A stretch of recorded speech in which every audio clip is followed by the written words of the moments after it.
bienvenidos. Esto es Forbes Talks. El día de hoy trataremos un tema muy importante para el mundo actual, es la obesidad, un problema grave según la OMS. Tenemos un panel de distinguidos panelistas, bienvenidos todos. Doctor, profesor Galbao, esta es su casa, bienvenida al Ecuador. Esperamos que su contribución hoy día sea importante para dejar algo sentado en bases para la obesidad y en contra de la obesidad en nuestro país. Jonathan, qué gusto verte, bienvenido. Gracias. David, encantado. Igualmente, Carlos. Muchas gracias. Arturo, ingeniero, un ingeniero con 3 médicos. Explícanos un poco qué hace un ingeniero con 3 médicos. Con mucho gusto. Manejamos lo que es la tecnología médica y todo lo que son los avances tecnológicos de hospitales. Y bueno, sobre todo en este tema tan importante sobre la obesidad, para controlar lo que es el reflujo gastroesofágico a través de un generador llamado Stretta. Bueno, nos comentarán en su momento cómo es el tratamiento Stretta y cómo ayuda al reflujo hoy con los problemas de obesidad. Empecemos, profesor. La obesidad es un problema serio y grave en el mundo. En México, Brasil y Ecuador hay cifras alarmantes.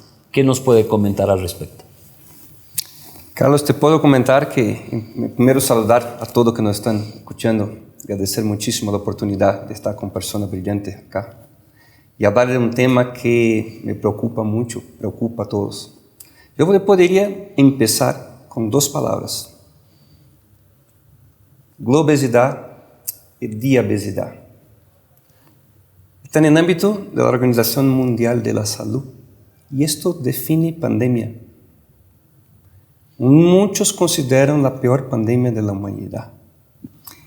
En especial, si pensábamos antes, países de América Latina, con más gente con obesidad, éramos conocidos con subnutrición. Y esto se pasó en la década del 60 para acá.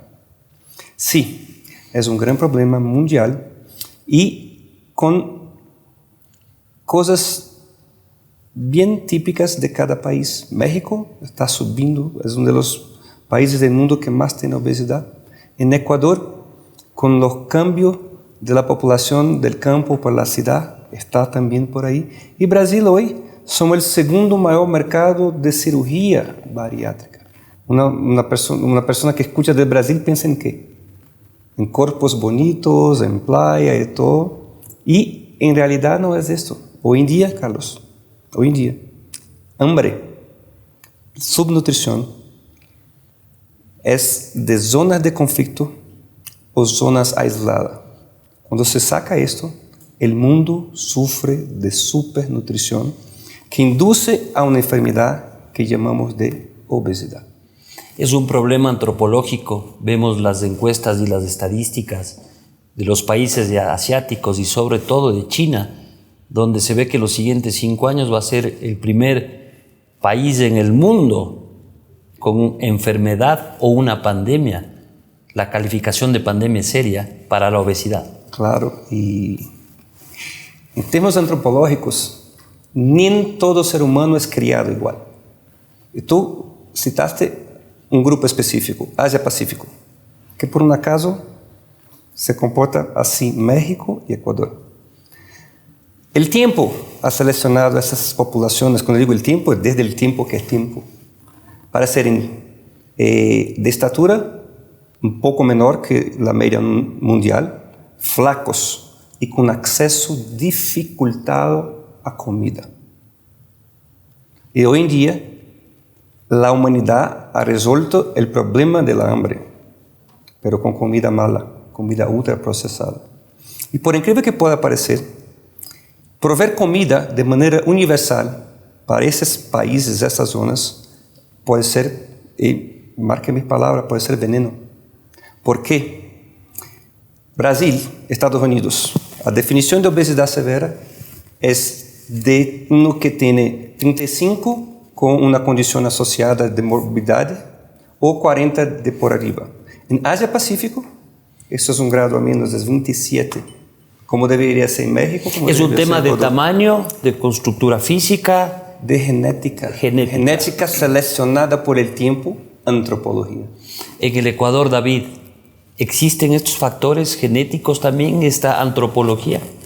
De hecho, la población ecuatoriana tiene un comportamiento muy similar al que estamos justamente viendo en poblaciones como Brasil, como México, en efecto, por el alto consumo de los alimentos ultraprocesados que mencionó el profesor, pero también por la cantidad de sedentarismo, que es decir, la falta de gasto energético, por un lado, y esto se ve como una tendencia global también en las ciudades mucho más importantes, mucho más pobladas y de mayor acceso a este tipo de alimentos, y básicamente en dietas hipercarbonatadas, es decir, relacionadas a bajo consumo de proteína, de pronto no tantas grasas o grasas de liberación prolongada, y sí los carbohidratos de índice glucémico de absorción muy rápida.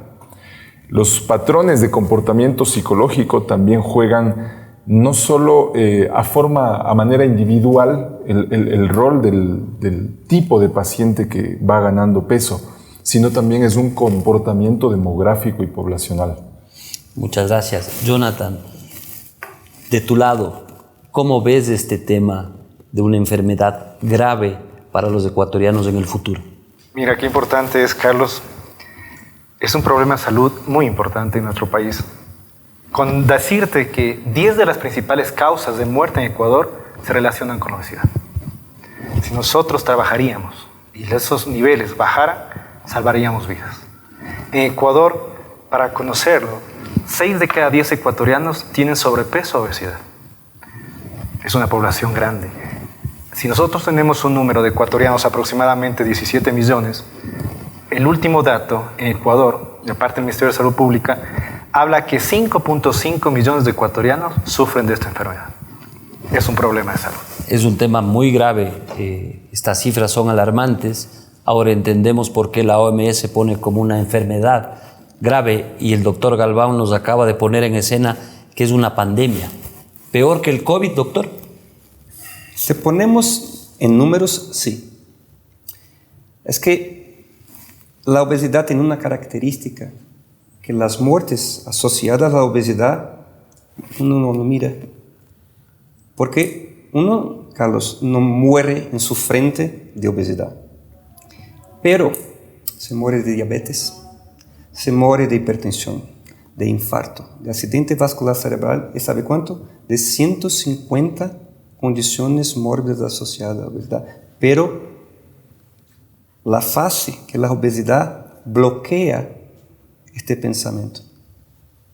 Entonces, si colocamos de las condiciones asociadas a obesidad y mortalidad, cáncer.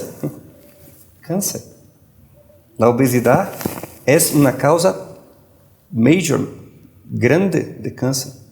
Si ponemos esto, sí, es una pandemia peor de que la COVID, que fue muy aguda, muy dolida. Y la obesidad está ahí, disfrazada.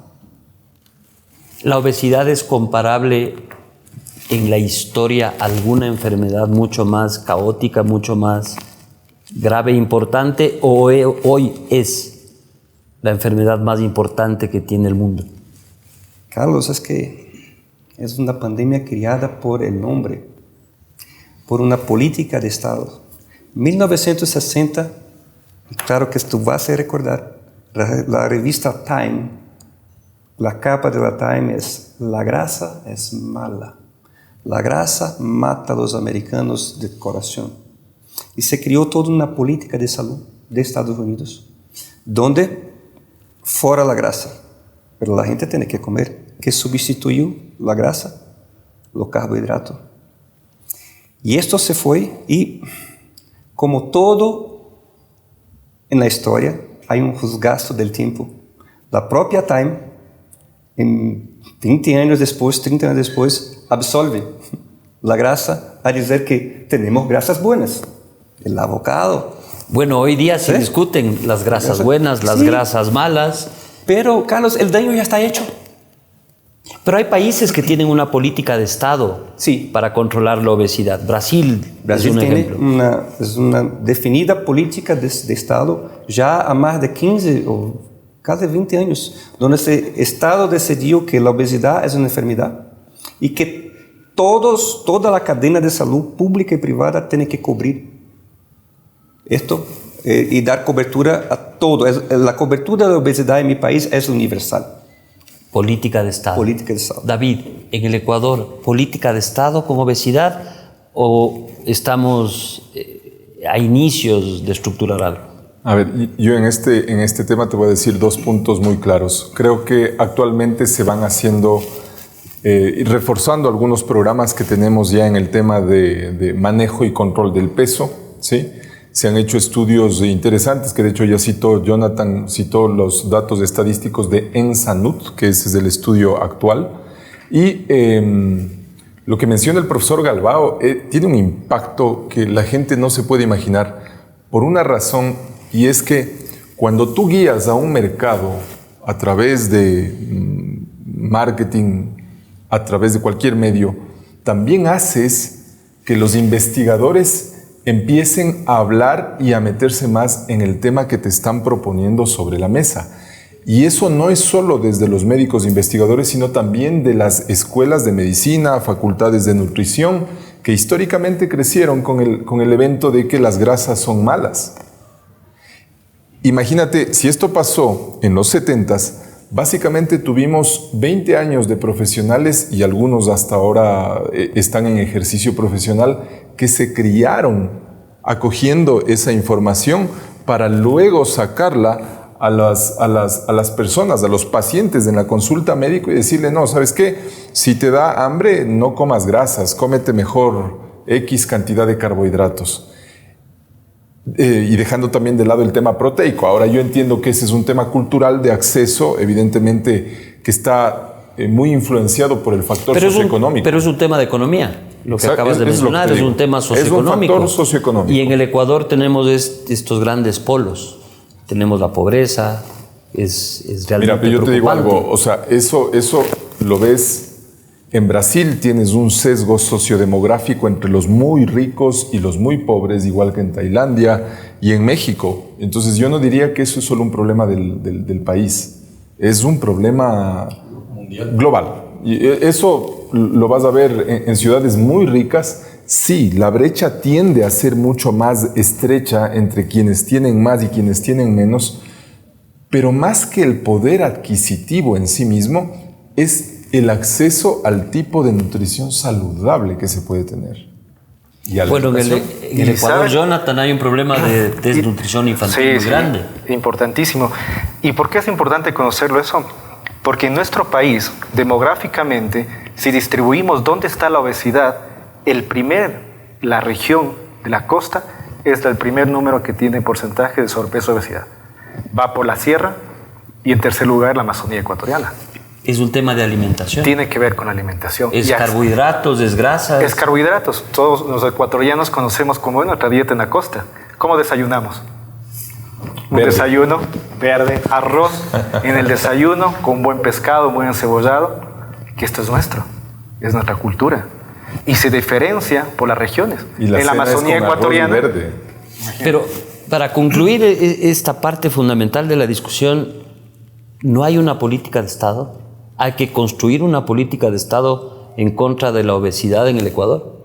Sí. Debería hacerse. No existe, pero en los últimos 5 años vemos cómo está cambiando esta realidad en nuestro país.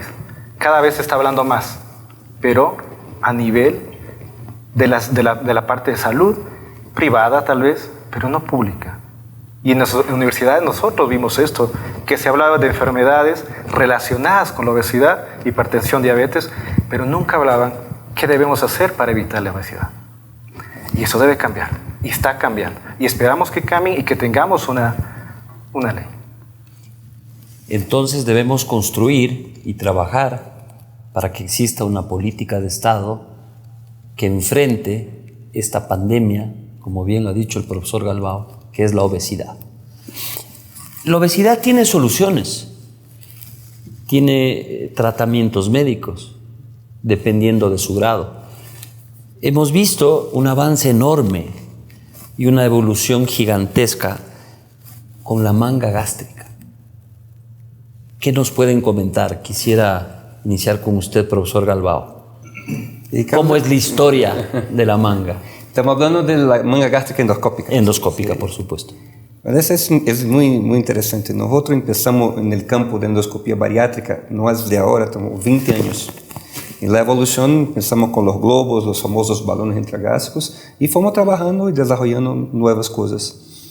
Hasta que llegamos a una plataforma de sutura por endoscopía, que Carlos, esto es chévere. Mira que ya estamos ahí de amigos, conversando, y le digo, Carlos, ¿sabe qué? Escuché, se puede hacer una costura del estómago por la boca. ¿Se me dice que cómo? Pero sin corte. Sin corte. Pero no con la laparoscopía, que este es el corte. No, por la boca el paciente entra, se hace esa sutura y el día va a su casa. Solo esto es súper cool. Haciendo un poco de historia, porque esto ¿Sí? es una noticia magnífica, y en el Ecuador entiendo que es el tercer país de la región en practicar con éxito esta fórmula en contra de la obesidad y salvando vidas humanas. El primer balón cumplió 20 años el mes pasado. Sí, ¿y tú sabes la historia? ¿No? Esta, para la gente que está en casa, es muy entretenida. California, años no sé cuántos, 20 años atrás, son años 90. Ese señor tenía un vecino, joven, flaquito, y que tuve que ir al hospital y lo operaron. ¿Pero de qué se operó este? Me gusta él, de mi familia, nos vamos, son buenos vecinos. No, él tuvo una cosa que se llama tricobezoar. Que comía cabello. Y a quien come cabello, un tip, cabello no hace digestión, se queda ahí para siempre y forma un tumor benigno ahí adentro. Entonces, llega un punto que se tiene que sacar, que el paciente no come. Y él no sé por qué, tuve la idea que, bueno, si algo ocupa espacio en el estómago de este niño, yo voy a desarrollar algo. Y desarrolló un balón que se llama Gary-Edwards Balloon o Gastric Bubble, la burbuja gástrica. Ese así nació el primer balón intragástrico, que se fue ahora evolucionando por el tiempo, está muy distinto de lo que lo era. Esta es la historia del balón. Y hoy tenemos años, la endoscopía. Y ahora tenemos que, empezamos con el balón, y esto... Que no es una cirugía. No, perdón, sí, es una cirugía, pero por endoscopía. Porque damos puntos, cortamos, entonces es... Pero el nivel de riesgo baja significativamente. Muchísimo, muchísimo, muchísimo. En cuanto a especie, todo que está adentro y que comemos, y qué cosas comemos, ¿no? Somos muy protegidos. Te cuento que somos como los aliens. ¿Estómago de acero? Sí, sí. Al punto que no tenemos como esterilizar nada acá adentro. Contamos con el ácido que tiene el estómago para no tener infecciones y no tenemos. Sí. El procedimiento endoscópicos tiene menos complicaciones. Resta saber si el recambio, el trade-off de esto vale la pena en términos de eficacia. Y esto podemos seguir discutiendo. Podemos discutir. En el Ecuador hubo mucha resistencia a esta metodología. Hubo gente que se oponía. Se oía en los círculos médicos que había un par de doctores interesados en aplicar esta ciencia que el doctor Galbao la puso en el mundo.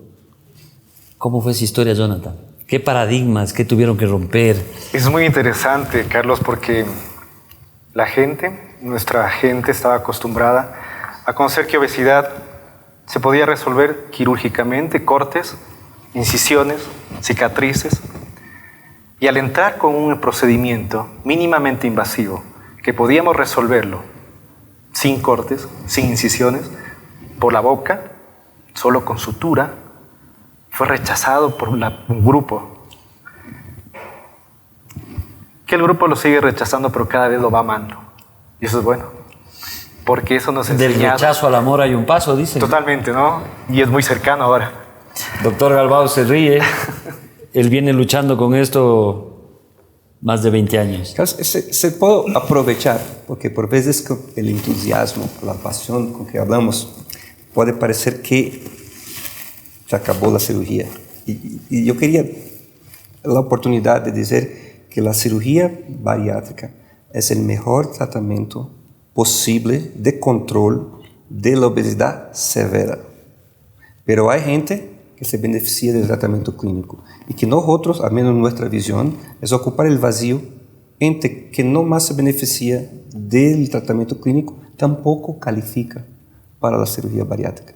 Entonces, yo gustaría solamente de puntuar esto. O sea, hay un rango intermedio que no estaba asistida, la población que no estaba asistida. necesitas del riesgo de la cirugía, sí, pero sí una endoscopía para mejorar tu calidad de vida. Sí, y todo ese espacio estaba desasistido, porque no califica para cirugía, no voy a parar, pero tampoco tú respondes a la terapia clínica.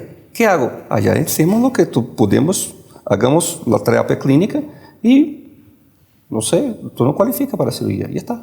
Estaba así el campo. David. Yo tengo unas anécdotas, podría contar solo un par. Por favor.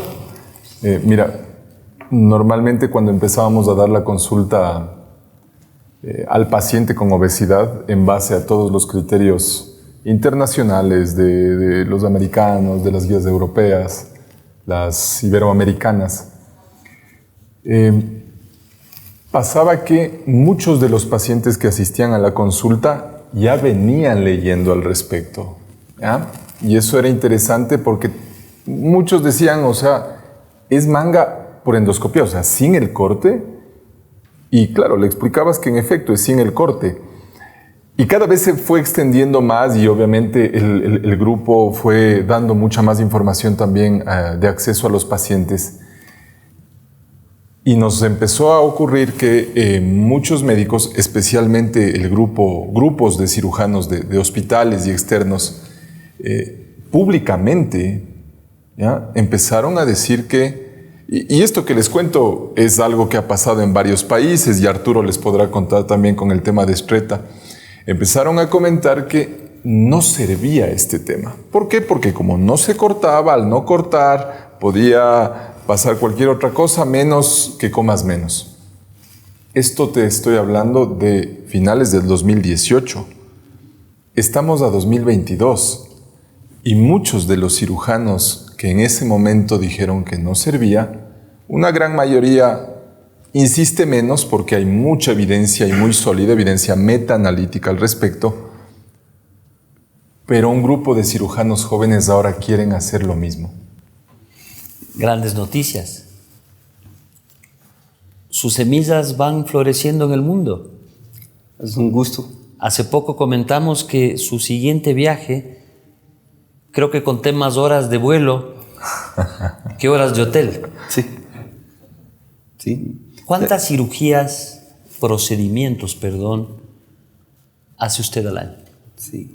Carlos, distribuido entre los sitios que trabajo, en India, en Brasil y México, algo en torno de 1,000 procedimientos al año, siendo que 30%, 40% de ellos es asistiendo colegas y transmitiendo conocimientos, transmitiendo tecnología. Esa es la clave para que funcione, el transmitir el conocimiento. Esto de tenerla acá en el Ecuador, en la clínica, es importante. Jonathan, David, ¿cuánto aprenden ustedes del doctor en cada viaje?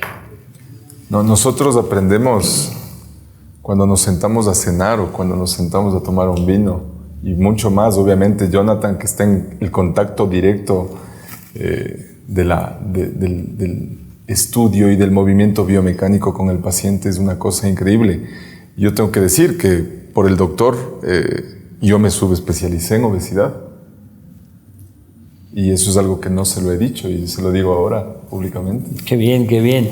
Dentro de la complejidad que tiene la persona obesa y luego de probablemente una cirugía o un tratamiento endoscópico o básicamente por su obesidad, hay un problema de reflujo. Hay un problema de que te quemas con tus propios reflujos, tu tráquea, tus pulmones muchas veces. Hay un problema médico grave en donde hay una solución Stretta. Y Arturo tiene que comentarnos qué significa esta palabra mágica para el que tiene reflujo sin cirugía. Con mucho gusto, Carlos. Mira, Stretta es un procedimiento mínimamente invasivo, se puede decir, porque es vía endoscópica, donde entregamos una carga de radiofrecuencia no ablativa a través de un catéter que va por endoscopía. Y lo que hacemos es tonificamos el músculo del esófago, del esfínter esofágico inferior que se le llama, para que vuelva a tener esa misma funcionalidad. O sea, tonificar quiere decir ponerle en marcha. Más fit. Exactamente. Que esté más fit, como dice el doctor Cabrera. Justo. Y es un procedimiento que depende de la mano de nuestros especialistas. Es correcto. Depende de la mano de un endoscopista certificado, como lo es el doctor Jonathan y el doctor Galbao.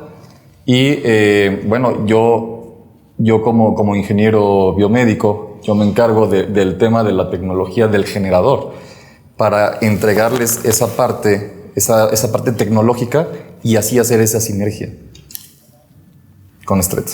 O sea, la ciencia va a la par. Va a la par, sí, claro. Y te comento algo anecdóticamente también.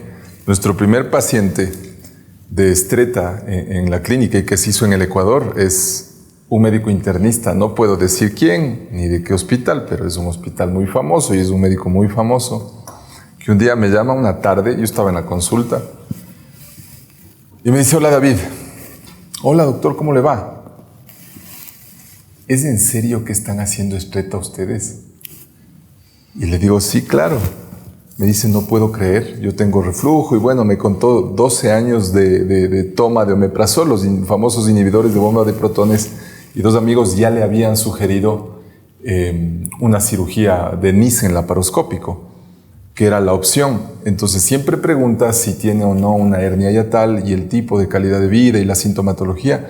Bueno, era un paciente que calificaba de acuerdo a los criterios que hay, se hicieron los exámenes complementarios y fue nuestro primer paciente de Stretta y ahora es increíble la calidad de vida. ¿Hay una relación obesidad-Stretta? ¿Tratamiento Stretta? No necesariamente. Más que obesidad Stretta, yo creo que la relación aquí es obesidad con reflujo gastroesofágico, porque el reflujo en sí mismo es una entidad. Pero no necesariamente todos los pacientes obesos tienen reflujo. Nosotros hemos visto con Jonathan y seguramente tú, Arturo, que asistes a los multicentros a nivel latinoamericano, ves también pacientes con índices de masa de normopeso. Es correcto. Entonces, ¿hay relación entonces obesidad-reflujo? Sí. Total. Una relación muy fuerte. Al sobrepeso y obesidad, la prevalencia de reflujo es 4 o 5 veces más a la población con bajo peso. La obesidad aumenta la presión abdominal. La presión abdominal forza reflujo, entre otras causas, claro, pero es una asociación estadística fuerte, obesidad y reflujo. Entonces podemos decir que es un problema el reflujo de la pandemia de la obesidad. Claro, y que hoy tenemos un tratamiento importante, no invasivo, que es Stretta. En el Ecuador está desde a qué tiempo, Nosotros iniciamos el año anterior. Comenzamos con la misma idea de evolucionar en la tecnología, porque el mundo evoluciona cada día a pasos gigantes. Y Ecuador tenía que ser parte de esa evolución. Fue cuando conversamos, conocimos a Arturo y fuimos los primeros en traer al país Stretta. Pues que Jonathan tiene que contarte que nosotros, si bien ya conocíamos Stretta, lo hicimos de primera mano con el profesor Cuadros, con el profesor Greco, con el profesor Galbao. El año anterior que hicimos el primer simposio. Y cuando a Jonathan y a mí, la gente no nos creía que el profesor iba a venir, porque es básicamente como, si te gusta el tenis, es traerle a un Federer o a un Nadal en su prime, ¿no? O a un Ronaldo Messi. Y cuando lo hicimos, básicamente, yo te digo, fue un antes y un después. Ahí vimos la tecnología de Stretta y empezamos, obviamente, ya a profundizar muy fuerte en el tema del tratamiento y rápidamente lo cogimos. Qué bien, qué bien. ¿Qué noticias de futuro tienes, Arturo? ¿A dónde va la tecnología para todo lo que es endoscopio, para todo lo que es enfermedades como el reflujo gástrico? ¿A dónde nos lleva? ¿Qué podemos ver en el inmediato? Hablando de Stretta podemos ver un cambio totalmente. Mira, yo te podría decir, no voy a hablar como especialista del producto, te voy a hablar como paciente, porque a mí me hicieron Stretta, y no por probar el producto, ¿eh? No por probarlo, sino porque yo era candidato ideal. Yo tengo una hernia pequeña, varios cirujanos me querían operar, me querían hacer una funduplicatura, y les dije, ¿pero por qué? Si no me quiero operar, si hay otros tratamientos, ¿no? Yo creo que el futuro es eso, o sea, ver más allá y saber realmente que un producto realmente funciona. ¿Por qué no tratarlo? Entonces me trato con Stretta y te puedo decir, esto fue en agosto del año pasado que yo me traté. Ahorita yo ya no tomo nada de medicamentos. Es una maravilla. Es una maravilla. Además que una funduplicatura de Nissen no es una cirugía de 10 o 20 minutos y te vas a la casa. Es una cirugía con una invasión moderada. ¿No? Recuperación post cirugía. Y te cuento una cosa de esto, Perdón, justo de esa pregunta. Nosotros hemos tenido pacientes que fueron operados de Nissen y que fueron refractarios al tratamiento. ¿Qué quiere decir eso? Que el paciente, después de la cirugía para reflujo, después de un tiempo, menos de un año, volvieron a presentar síntomas de reflujo. Ya no hay más opciones. Stretta fue una opción. Hemos tenido pacientes de estas características, hemos sometido al paciente a este procedimiento mínimamente invasivo y los resultados a nosotros nos han sorprendido. Una pregunta para nuestro público que poco puedo conocer. ¿Qué gravedad de daño puede producir el reflujo? ¿Se me permite? Por favor, profesor. Desde una alteración significativa de la calidad de vida, y esto que la gente se queja, no poder salir a cenar, comer lo que quiere, y se va a la noche no puede dormir, porque reflujo, por acidez, que más despertar en medio de la noche con una sensación de agotamiento, de agotar, empieza así. Después es ácido. Es interesante, tú mencionaste esfínter. ¿Me puedo hablar lo que es un esfínter para la población? Por favor. Esfínter es una puerta que separa ambientes que no se deben mezclar. Por ejemplo, tenemos el esfínter superior del esófago, separa el aire del esófago, si no, iríamos a entrar a aire y debemos flotar como balones. El esfínter inferior del esófago, superior, inferior, entre el esófago y el estómago. El estómago es una fornalla, es fuego. Un ácido que se ponga en mi dedo, por 2 o 3 días va a aparecer el hueso. Entonces, este contenido de acá no puede subir. Y cuando me falla el esfínter, tenemos reflujo. Y viene ácido al esófago. También, hasta, a veces que es difícil comprender, la bilis es tan dañosa como el ácido sobre los dos. Y ahí van a ser o qué? Heridas, que llamamos de erosiones, que pueden se aprofundizar y tocar la camada muscular, llamamos de úlceras.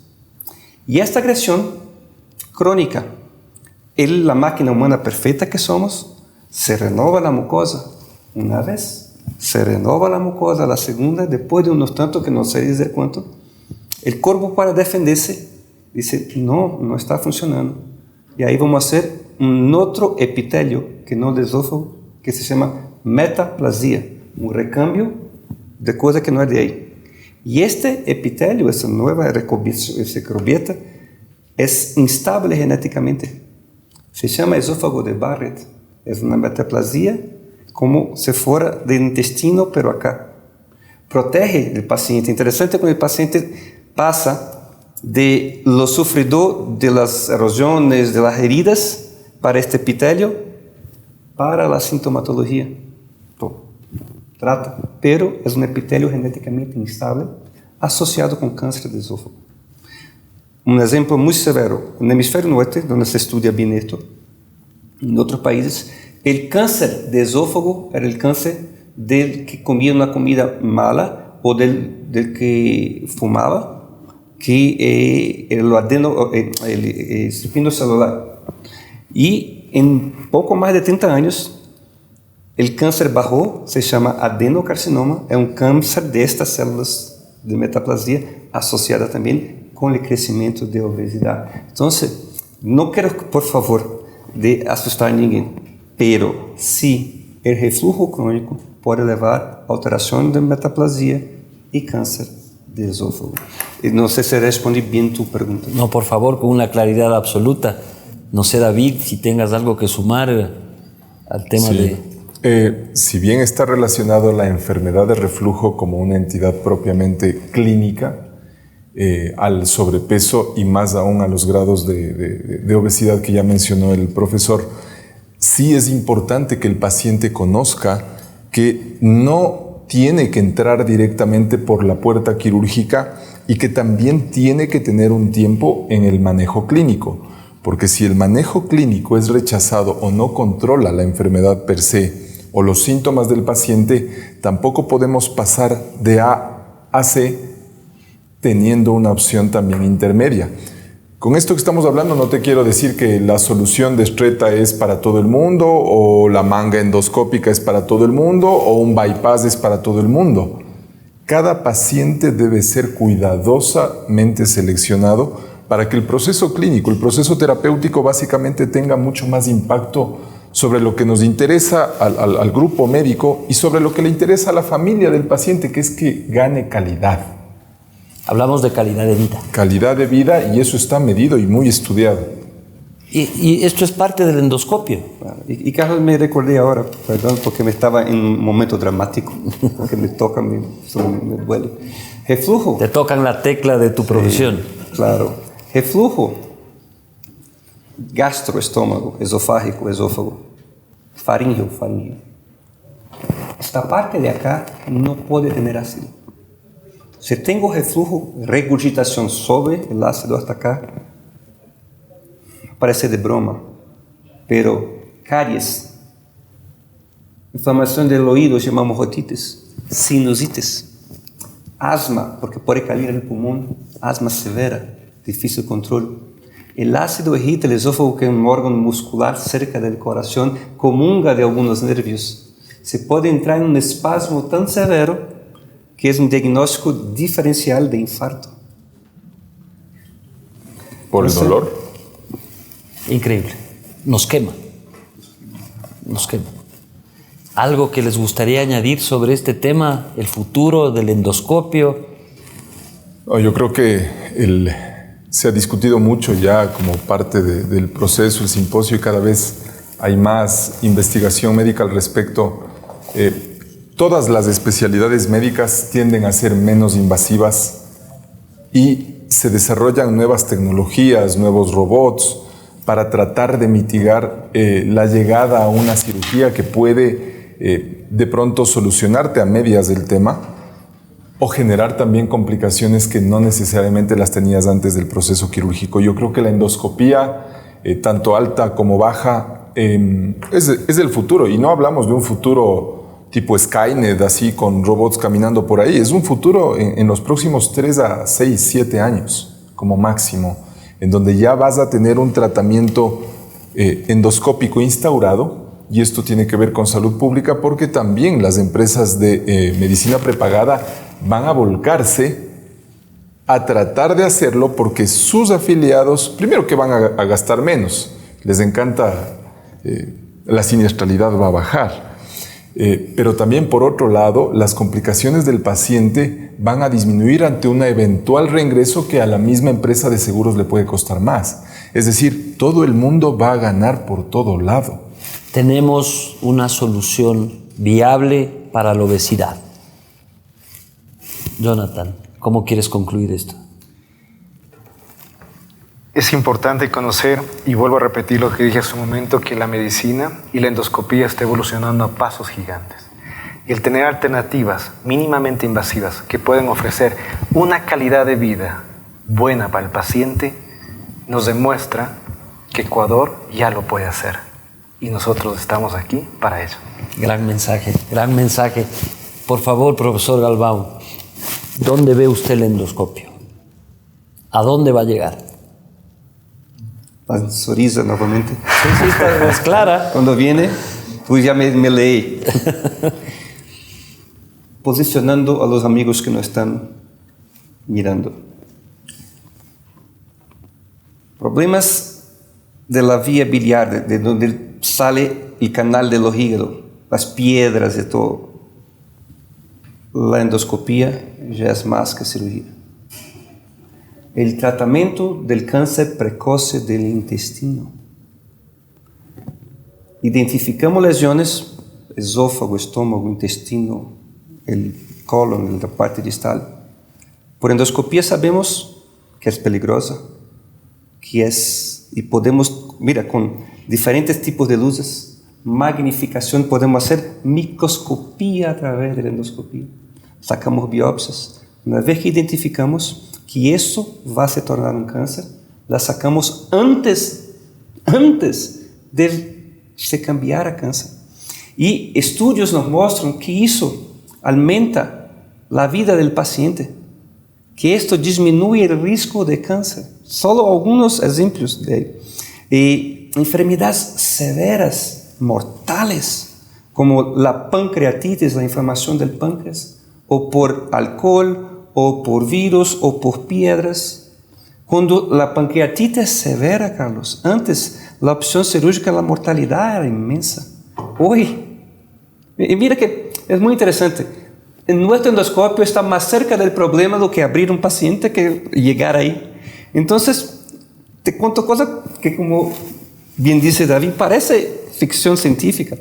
Yo tengo una colección del páncreas, tengo una infección en el páncreas.